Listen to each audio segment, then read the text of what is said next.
Hey guys, what is up? Welcome back to True Sound Studios. I'm Weezna. Today, I'm going to show you guys how I got this drum sound.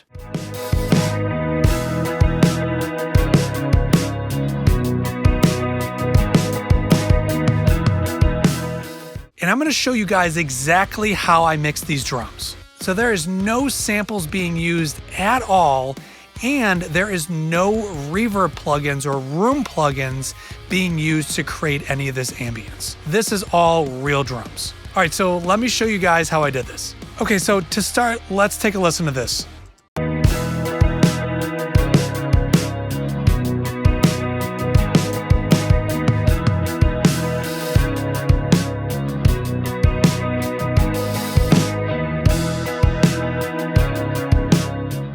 Also, I did not quantize these drums. This is as live of a performance as you can get, but I just wanted to show you guys an actual real life recording and what you could do with an actual drum kit in a small room. Also, if you guys stick around to the end of the video, I'm actually going to give away all of these drum sounds totally for free. So there'll be individual WAV file drum samples that you guys can download and then you can actually use in your own production. Okay, so let's start with a kick drum. Now, I used a single microphone on this, and what I did is I took that kick drum, I duplicated it and made two tracks out of it. One is going to be all the low end, one will be all the brightness. But let's just take a listen to just the kick.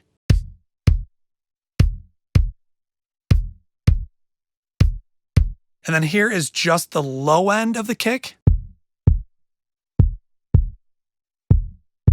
And here's just the brightness of it. Okay, cool. So let me show you guys what I actually did to the kick drum for the processing. So we're just going to start with the low part of the kick. The first plugin I use is something called Drum Leveler.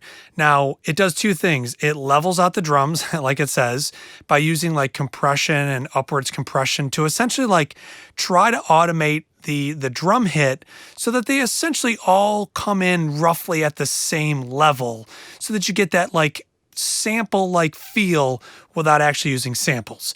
And it also has a fantastic noise gate on it. So this is what it sounds like with and without this.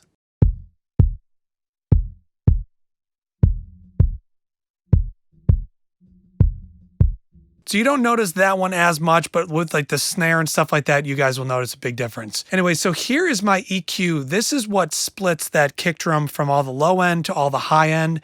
This is the low one, and then if you look, this is the high. So they're crossed over at exactly the same frequency, 255 hertz. So the first one is 255 and below, the other one is 255 above. So here is with and without this. So you can hear, all that the rest of the kick drum sounds come through, but I like to be able to kind of adjust both of them in my mix as if it were two different microphones. Sometimes this happens when you record it and you don't like the sound of the one mic at all. I don't want to use samples, so you can do this. So then after this, once again, just on the low mic, I did a little bit of transient control, killed the sustain a little bit, added just a little bit of punch. And then you can see I rolled off at 80 hertz. Now, I know you might think 80 hertz is a lot, but with the SSL, it's so gentle. It really doesn't really seem to do a whole lot till you get about 70 or 80 hertz. And then I did this little cut here at 150 roughly, just to get a little of that. It's like, to me, sounds like hip hop, and I don't like that. And then just a little bit of compression. So here's what this sounds like.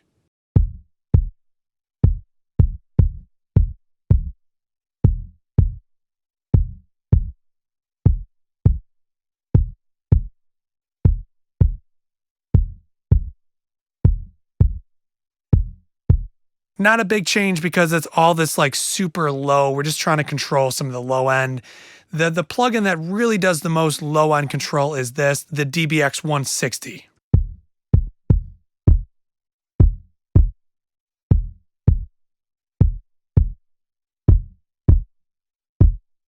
Now, in case you can't hear that, I'm going to pull up a frequency analyzer. You'll see it's dropping a little bit of level, but it's controlling some of those frequencies like below 60 hertz.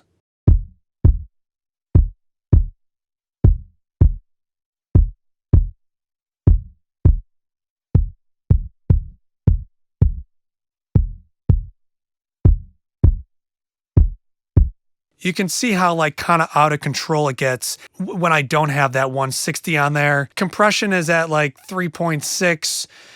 Threshold, you know, just kind of reduce it till it sounds good. I really like to use these DBX compressors to control the low end of the kick drum. You don't want it to build up too much. We're going to add bass to this. You know, it's a lot of low end. Also, something to notice is I use the RME 12 mic to record the entire drum kit, and the amount of low end that this thing captures is crazy. I think it has to do with their clocking technology, because if you look, if I just play this totally raw, how much low end, if you just look at the frequencies analyzer, how much low end this thing has.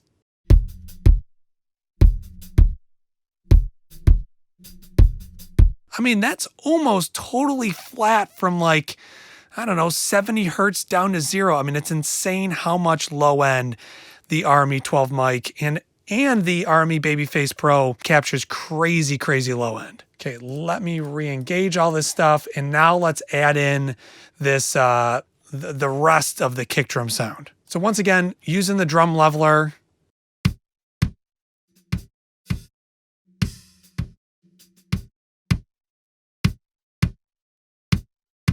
I mean, especially with something like this, that the attack of the drum, that higher frequencies that are more audible to hear, you can really hear it. It's truly leveling it out.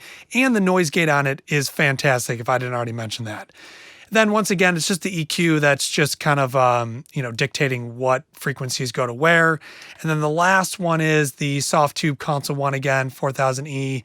And this one I am doing a lot of cutting on this. You can see this EQ here. It just didn't really sound that great without it, but take a listen.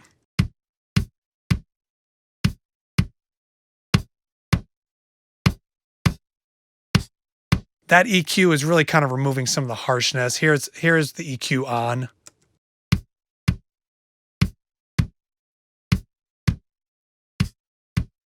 A little bit more compression just to help kind of even things out. And I'm just doing just a little bit of shaping here.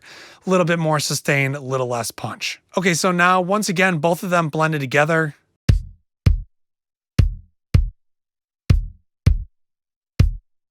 So that is my kick drum sound. Now, the only other thing I did is you can see it says drum dry. Now, I will get to the actual drum shell processing, but I do things a little backwards when it comes to mixing drums. I mix all my kick, snare, and everything into a drum shells bus. So it's kick, snare, and toms. And I do a lot of compression on it and kind of get this like really aggressive drum sound. And that is actually like that's my like drum bus. And then I add a separate parallel, but the parallel isn't parallel compression. It's really just a dry signal.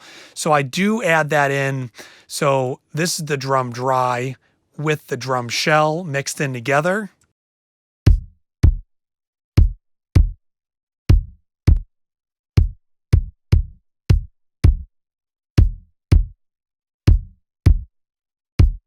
So like I said, it's a little backwards, but it makes sense in my brain. And the other thing I'm doing on the kick drum is I'm actually side chaining the bass guitar, just because this kick has a lot of low end information in it. When that kick drum hits and the bass is playing, it just does a lot of buildup. So I am side chaining it. So the bass has a compressor on there, and it's just pulling the bass down really quickly just to allow that kick drum frequency to come through, and then the bass comes back in. For the most part, that is the entire kick drum sound. So if you guys are enjoying this video, please do me a favor, click the like button. Now let's get to the snare drum.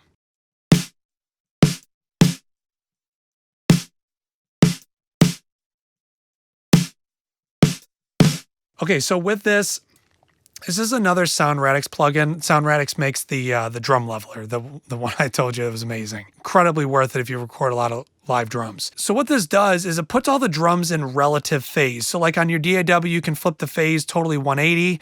But what Auto Align does is it brings things in relative phase. So it looks at whatever tracks you assign it to, and it shifts all the drums in time to try to get them all in phase as much as humanly possible. And it really brings, takes away some of the phasing issues, and it brings things more together. And typically things have just a little bit more meatiness to them. They sound thicker because all the drum mics are playing together better. For snare drum, I'm sending this to my overheads to make sure that the overheads are in phase with the snare drum. If you guys want, I can do a separate video on that. But essentially, I'm sending signal from the snare and it's being received by, here is overhead left, and it's being received by the overhead left, and it actually bumped it back 71 samples. And so that's making, it shifted back the overheads just by 71 samples, which puts it as in phase as possible. So anyways, that's the first plugin. And then once again, I used the drum leveler.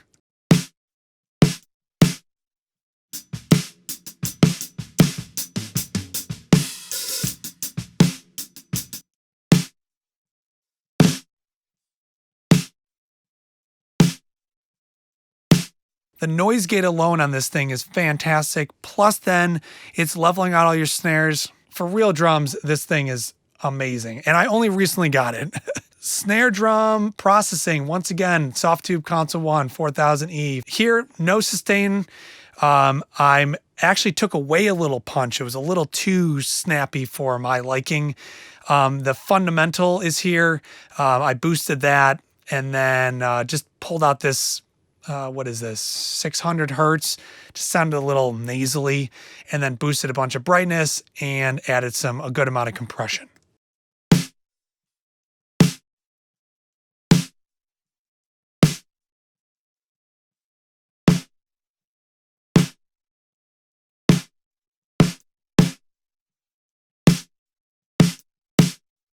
Okay, after that, I added this. Really, I pulled it down 10 decibels. It was just really loud, especially for this mix. And then I just tweaked a little bit of this, like 500, and just boosted a little bit of 6K roughly. But mainly I just pulled down volume with that. And the last plugin is this. This is the Waves Torque. Once again, one of these plugins I more recently got. Totally changed my entire snare sound. Listen to what this thing sounds like. I'm kind of picking the fundamental and pitching it down.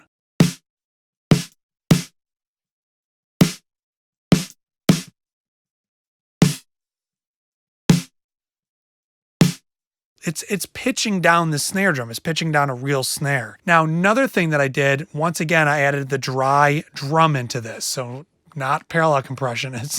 It is dry.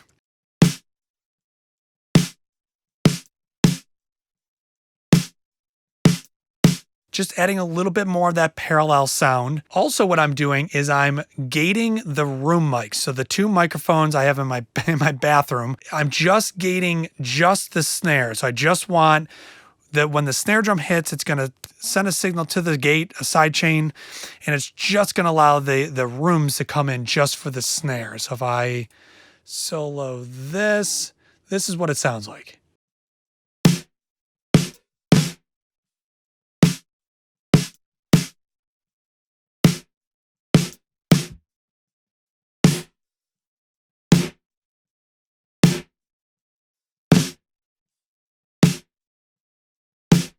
So here is the noise gate that I used for this. It's just the Waves C1. It's literally just, it's seeing that signal and it's just opening that gate up when that snare drum hits. This is a really big part of it. This is the lockness. So it's the level lock compressor. That was great for smashing. It's like a dirty limiter.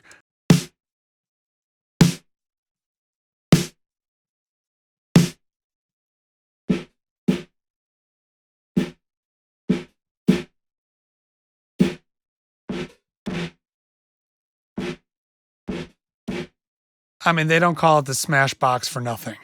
So just doing a lot of the smash, a lot of this crust, which is just, it's just dirty. It just adds a lot of dirt. But I really like it on room mics. I think it's amazing. Using the smack attack, I'm taking away some sustain because it was a little too long after I added that that lockness on there.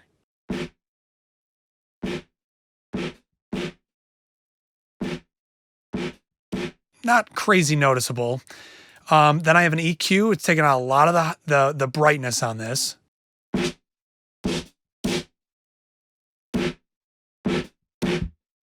And then I'm using the center plugin from Waves, and this is actually pulling out a little bit of the center, so it sounds a little bit more stereo, a little bit more wide.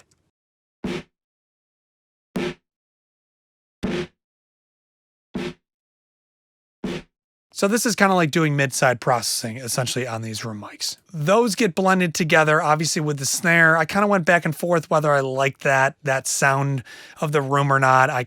Sometimes I liked it, sometimes I didn't. So I've been kind of like playing around with this. Okay, so now let's go to the toms. I really didn't do too much to these toms.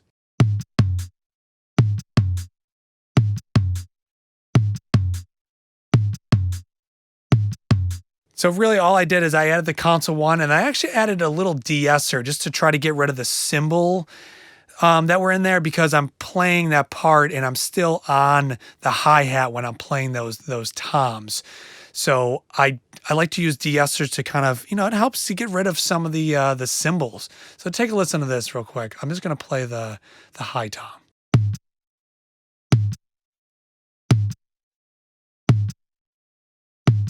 Not a huge change, but it does do something. Now, both of these toms, I have heavy dampening on them. It's actually just like a tea towel type thing over the top of it to kind of give you that, I don't know, fat drum sound.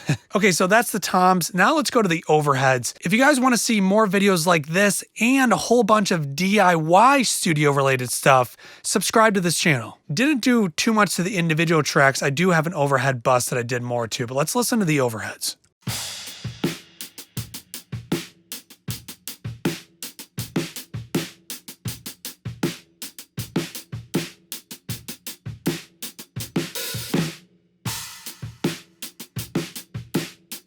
So there's only one sample between the auto line that I used on there. And I'm using this plugin. I just using it as a little gain plugin because I locked the faders together early. So I'm just using this to just balance left and right. That's it.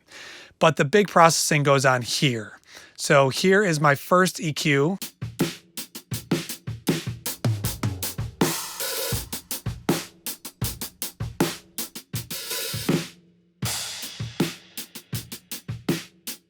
This like big cut at like 800 hertz, this sounds kind of nasally to me. I still wanted to cut some of the brightness out of there. I wanted to make it a little bit more dull sounding. I didn't want them to be bright sounding hi-hats. And then I rolled off some of that low end. And then we have Soothe, which doesn't really do too much in this case.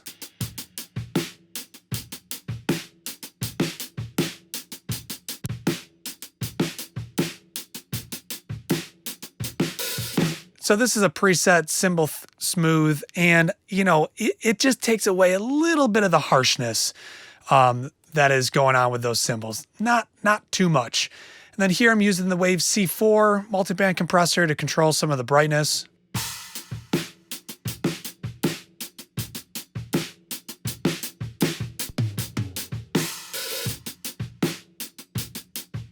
And it nicely kind of like ducks and keeps those cymbals, those little crash cymbals in there kind of in line. Now, I don't really use these plugins that much. These like CLA, I don't know, they have like, bass, guitar, whatever, but I do like whatever it does with the overhead setting. I've always liked this.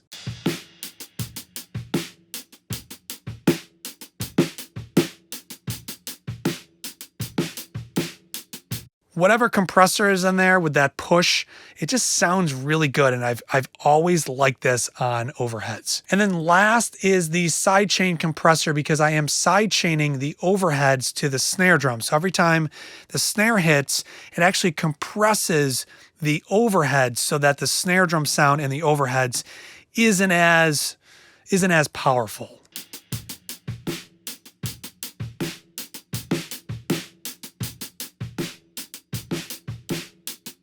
So that was just my way just to kind of pull out the snare in the overheads a little bit more. So really that is it for the individual channels for the drums. Now, if you can see over here, I have my room channel, I have all my overheads, my dry drums, my drum shells, and then all four of these that I'm gonna solo all get routed to this bus, which is drums all. So let me show you guys what I did with the drums shells bus.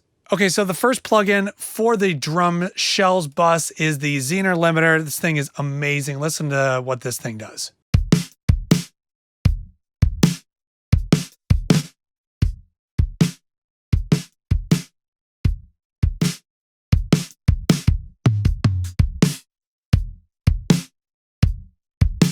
This is the reason why I kind of like do this backward mixing where I get these like really compressed drum sounds and then have to add the dry back in.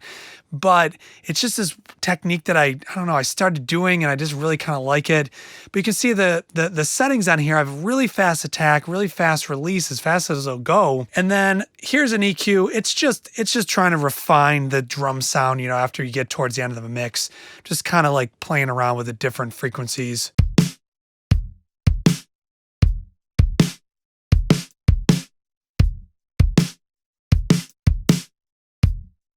You can see this this 588 taking out a little more of that snare boxiness that I don't like. And then I actually cut 3 dB at 77. So, you know, I probably could have gone back and tweaked the kick drum sound, but instead I did this. And then I boosted a little bit of brightness too, 1.5 dB. Now, all 4 of these, so the rooms, the overheads, the dry drums, and the drum shells go to this bus. This is drums all, obviously, it's all of the drums, and I use the soft tube tape. Listen to what this is doing.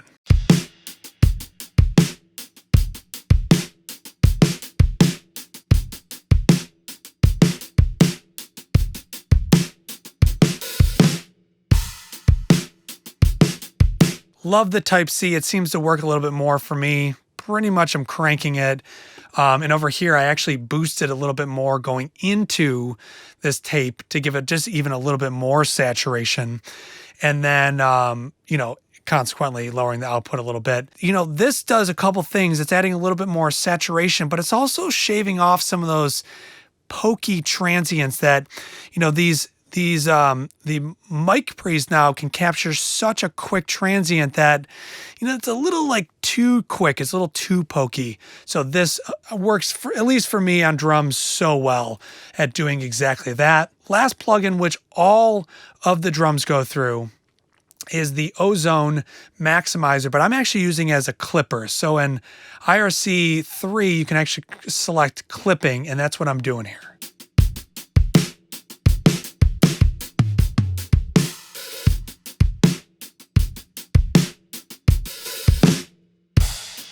So what this is really doing, it's kind of like limiting, but without actually limiting. You know, you still are maintaining those transients, but you're just clipping it instead of limiting it. And personally, I think it sounds better. I've played around so many times with limiters, but I think this is the best way to go. So really after that, there's no more drum processing minus my 2 bus. So I'll play you everything. I'll show you guys what this sounds like. First plugin, SSL Bus Compressor 2.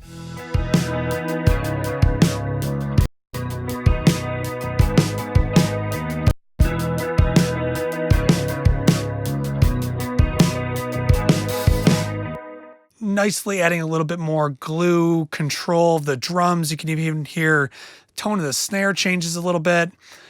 And then here we got the Tube Tech, Pull Tech EQ. I am boosting, actually I'm cutting a little bit of 100, boosting some 10K at like a medium bandwidth. Let's listen to what this sounds like.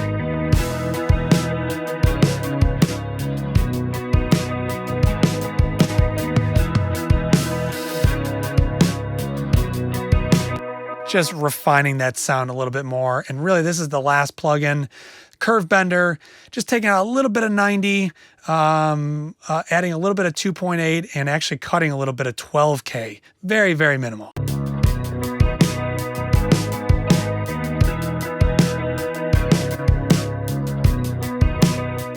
And the last thing I have is just a limiter. It's really just for this video, just to make sure nothing peaks. So if you guys want to see the drums and the microphones that I use to get these drum sounds, check out part 2 of this video, where I go through all the different drums, the mics, how I got that little room sound, as well as taking a look at my actual drum room. Thanks for sticking around and watching this video. So if you go to tssrecording.com, which is my website, go to the Downloads tab, and in there, look for the Fat and Dead drum samples. And there will be some kick drums, snare, toms that I used in this video. All right, guys, so once again, thank you very much for watching this video. This obviously went really in depth in what I do, but please let me know, leave a comment below if you want to see more videos like this.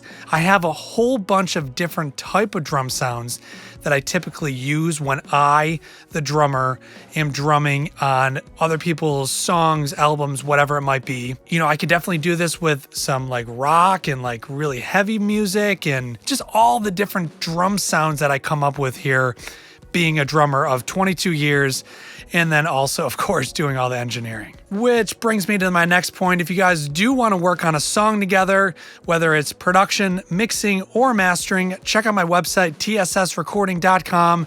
All my rates are on there, and you guys can get a hold of me if you want to work on a track together. If you guys do just want to talk or you want to ask me some questions, Instagram is definitely the best place. We can share pictures, videos, you can do video chats, and my favorite is the voice memos because I'm a slow typer. Find True Sound Studios on Instagram, definitely still the best place to get a hold of me. All right, guys, so thank you so much for watching. Please click the like button if you liked it. Consider subscribing if you want to see more like this. But till the next video, I'll see you guys then.